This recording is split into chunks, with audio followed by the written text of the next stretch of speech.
did they get us to jump on board this program so enthusiastically?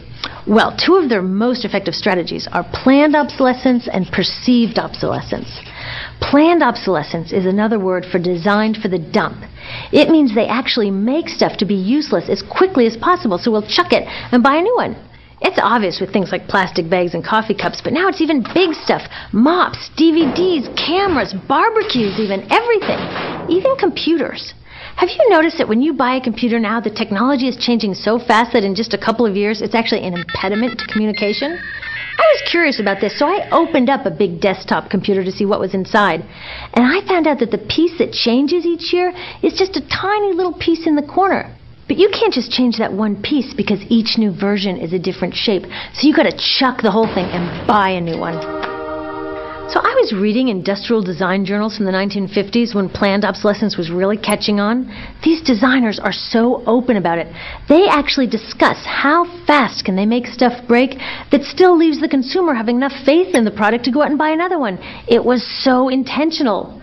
But stuff cannot break fast enough to keep this arrow afloat. So there's also perceived obsolescence. Now, perceived obsolescence convinces us to throw away stuff that is still perfectly useful. How do they do that? Well, they change the way the stuff looks. So if you bought your stuff a couple of years ago, everyone can tell that you haven't contributed to this arrow recently. And since the way we demonstrate our value is contributing to this arrow, it can be embarrassing. Like, I've had the same fat white computer monitor on my desk for 5 years. My coworker just got a new computer. She has a flat, shiny, sleek monitor. It matches her computer, it matches her phone, even her pen stand. She looks like she's driving in Spaceship Central, and I look like I've got a washing machine on my desk. Fashion is another prime example of this. Have you ever wondered why women's shoe heels go from fat one year to skinny the next to fat to skinny? It's not because there's some debate about which heel structure is the most healthy for women's feet. It's because wearing fat heels in a skinny heel year shows everybody that you haven't contributed to that arrow as recently, so you're not as valuable as that person in skinny heels next to you, or more likely in some ad. It's to keep us buying new shoes.